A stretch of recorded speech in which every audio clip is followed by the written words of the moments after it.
So enumerated data types. This is going to be in your book on pages 407 through 410. So you can find those in there if you want to read some more. Mostly, it's got some program examples in there mixed in with other stuff in those pages. But enumerated data types, as you can see right here, is one used. Just like we had done before with our structs, there's the keyword of type def. And, well, PowerPoint decided to capitalize it for me. Microsoft being smarter than me again. It is not actually capitalized. So, type def, enum, that is another keyword, like we used struct last time. Use enum here, enumerated. Open some curly brackets and list out some guys. Sun, mun, tu, winds, thu, fry, sat. And then we've got to give this new type the type name of day.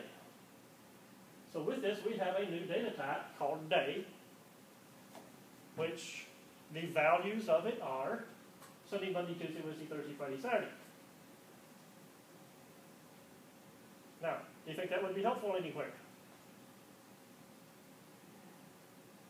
Well, what would you do otherwise if you're trying to, say, you want to loop through the 7 days of the week?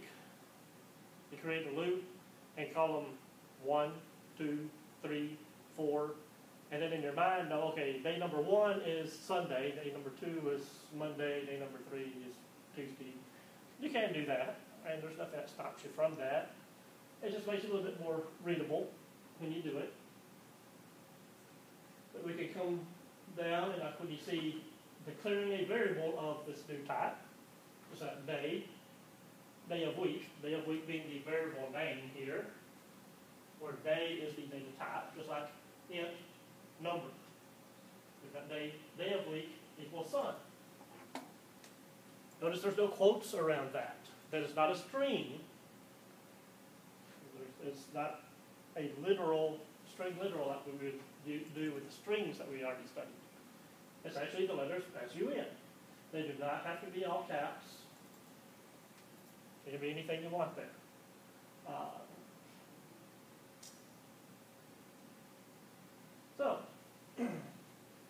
the trick is, what you can do with these is you can use these actual values, and in this case, look, we've got another one here, that's the month. So I got a non, Jan, Feb, March, April, May, June, July, August, September, October, November, December. Now, why would I put non in the first one? Not set? No value? Yeah, no value. I don't want him to have a value. Because we'll see what actually gets assigned to these guys. A number value is actually going to get assigned to each of these that we spit out here. The first one gets a value of 0. Just like an array index, when you're setting up your arrays, hey, I got 10 of them. Well, the first one is 0 through 9. That's what he's doing when you do this enumerated data types as well. The first one gets 0. Why would I want the first one to have 0 and Jan to have the number 1? Well, if you're doing a calendar or anything like that, keeping track of dates, January has the number 1. December has the number 12. I don't want anyone to have the number 0. So I can stick just a filler in there. That's what he's going to be. Non is just a filler, skip over 0. Anything I want to name him, I can name him right there. But now, I can use Jan, Feb, all the way down to November, December, and they have the values of 1, 2, 3, 4, 5. So, now I can use these anywhere I would be using integers. So I can, month, I'm declaring a new variable of type month and calling him current month. Does that make sense to everybody? All right, that's marbles right there. Now, I can come into a for statement, and for month, actually that should say current month. I did the wrong thing there. Let me see if I can fix that real quick. before it confuses everybody.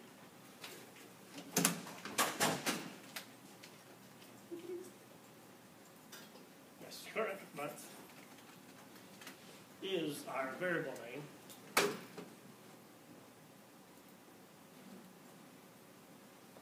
So current month equals January until a month is less, or while a month is less than or equal to December, month plus plus. So if month is January and you do a plus plus on month, what is month? Month is now February. February plus plus, it'll be March. So is that basically building like an array for month? Not really. It's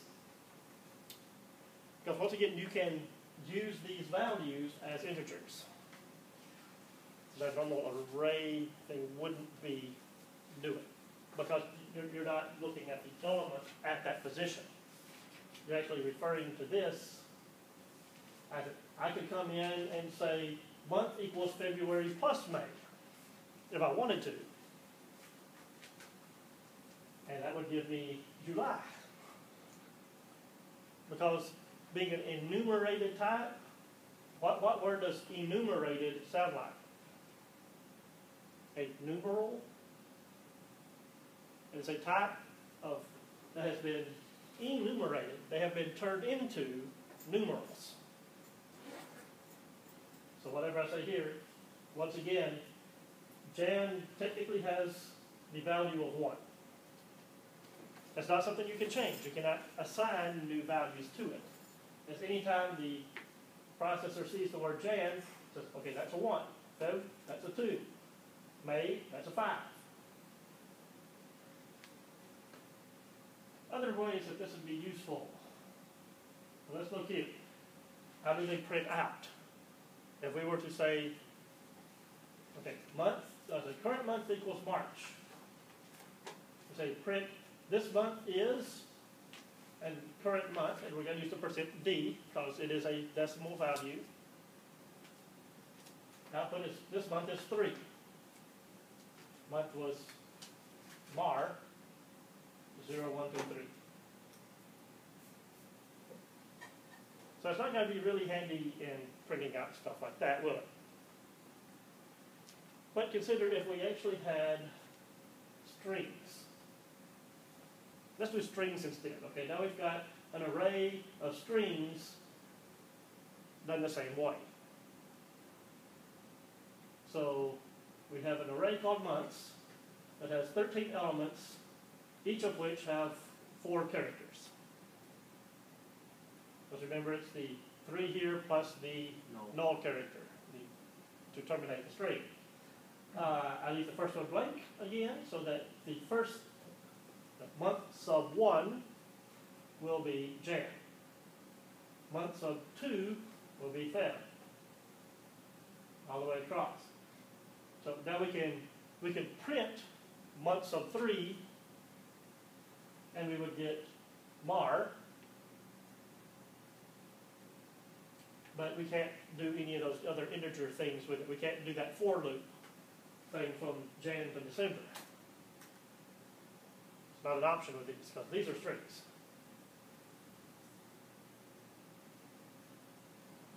See, so the other way we could use them is loops, if statements, switch statements, whatever we'd be using. There's got to be a way to assign the string to an enumerated value.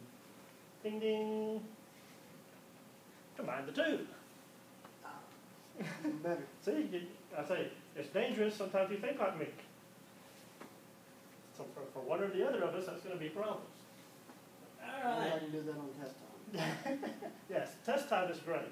So, type def enum, okay, we're going to have our enumerated data type with our months, with type month. We're going to set up as a array of strings, just like we did on that last slide, with the same ones. Just Do like you we had really done. want an S on that? Hmm? Yeah, char months, plural. Yeah, in this case, we're going to call it months. Well, see, this is, I don't want to use month again because month is now a data type. This is a variable name, months. Because when I come in and create current month, he is of type month. For months is an array of char arrays or strings. You call them both month, there might be an issue. Because you've got a data type and a variable name. Which one do you mean when it hits it? So you're going to want to think through those things. What's that? Differentiate between. Right. Got to be able to different some way. All right, so now we say print this month is months, which is the character array, with the index of current month. Current month is Mar. Mar calculates to what? 3. So we're really saying months of 3, which is Mar. So that would actually print out from the string based off of what we've got here. So if you use those two in conjunction, now you don't have to keep pulling these values in all through your code. You set it up at the start. Right, here's my enumerated data types. Here's the values they will reference in the same kind of array. Then anytime you want to do it, so you've played around with your math on this one, and you just access it through this. All right, where else can we use these? Okay, there's an alternate syntax to declaring them. So a while ago I did type def, enum, did their thing, and they gave it a name at the end. Well, there's a shortcut you can also do, just say enum and the name you want to give it, and do it again. Either way is acceptable. But since the other one follows the same syntax we did for structures, and there are different ways of doing the structure as well. But type def this, and the name at the end is the best way for keeping up with what's going on, and there's other things that might happen if you do it the other way. You have to remember to do. So, enum colors, this works just like the other way did. Alright, so we can do our colors: red, orange, yellow, green, blue, indigo, violet. And assuming y'all may have had a physics class in high school, yeah, that whole Roy G. Biv thing, you know. Rainbow. Yeah, your rainbow colors going across your electromagnetic spectrum. You go through there. And so if you had different bands of light and you're tracking track light, doing some kind of physics program, you could even set up stuff beyond that. Okay, you got infrared, down here radio waves, microwaves, and going up. And you're going to assign a value to a certain range.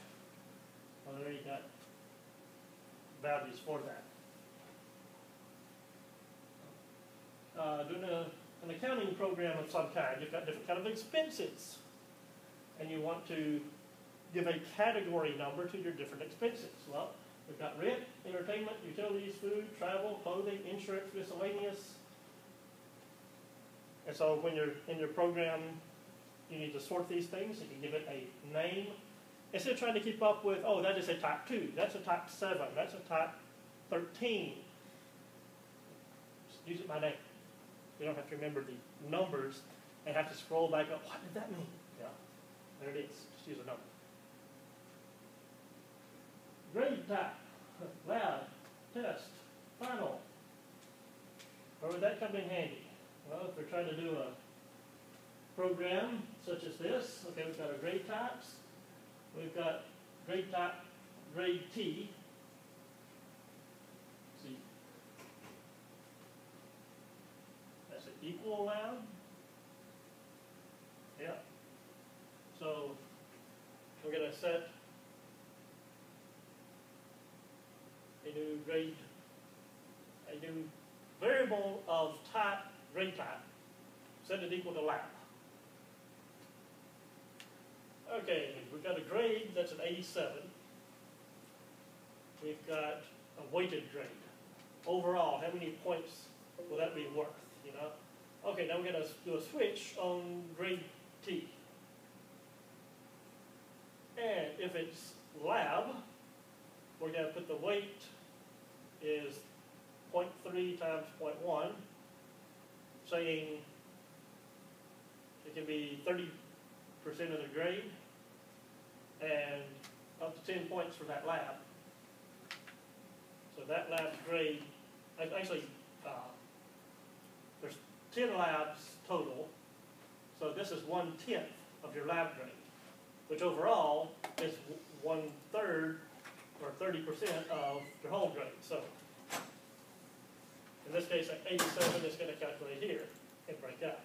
Now, if it was a test, the weight's just 15%. So each test is worth 15%. If it's the final, it's worth 25%. And then we come down here, weighted grade equals grade times weight.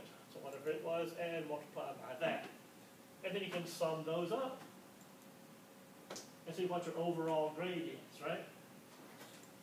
By assigning those different data types and switching off of them. Strings won't let you switch off of them. Switch has to be some integer type. It can do a char or an integer, a long, whichever of those. It cannot do floats. It can't do strings. But it can use any enumerated type because those are being used as integers in the background. All right, well that's pretty much all there is to say about enumerated data types. Any questions off of those? What's that? I'm sure there'll be more to follow. Yeah. Well, one thing, discussing with one guy in our lab today, where else could you use these? We started having a good discussion on it, started digging in, thinking, well, he saw a program, a game that had some pretty primitive graphics to it, and he was wondering some stuff about it. Says, well, now that'd be easy to make. We're looking at a game that has a map. Well, what does a map have? A map always has some X, Y coordinates to it, right? Your latitude, longitude, whatever you're looking at. Let's say, okay, we look at a map, which, you know, there's water at different spots out here, and then there's land at different chunks. Some places have trees on them. Some places have mountains or impassable kind of rock positions. If you wanted to create that map in your memory for the computer, how are you going to do that?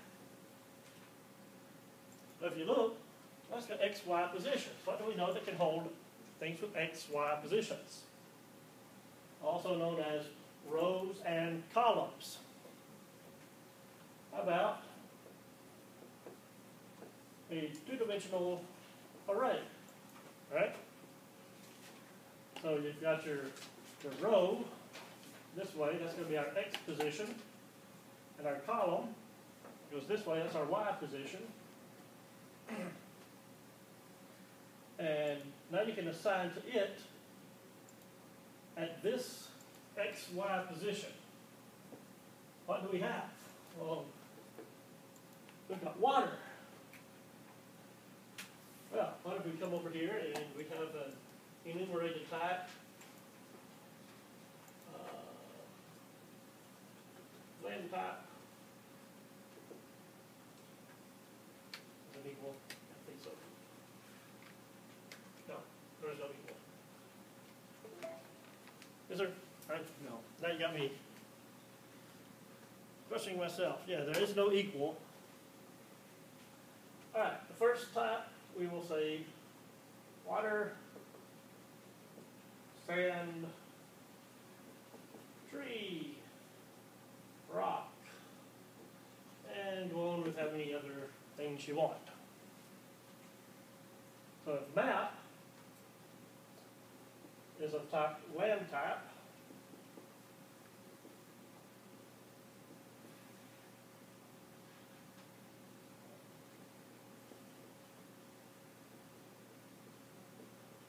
size x max by y max.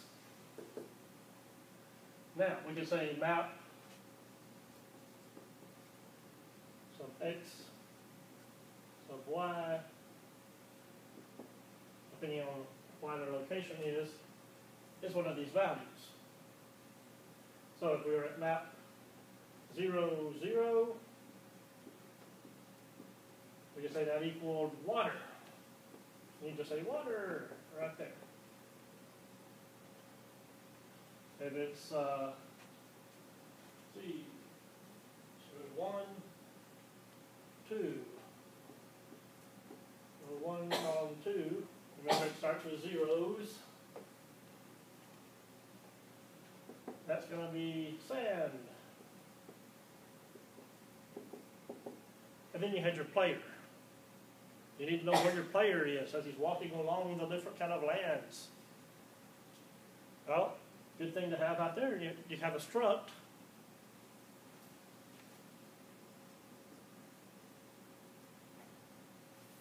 It's got all your different player information on it. His X position, his Y position,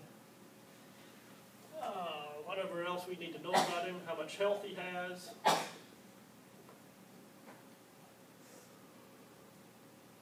Yeah. Anything in his name, the name of the character, anything you need to know about the character, you store in that struct. So then you look at his X and Y position, see where he currently is. Say like if he's at 2, 2, and you say, okay, he's going to go south. Well, there's a rock there. You look and you're increasing his Y value.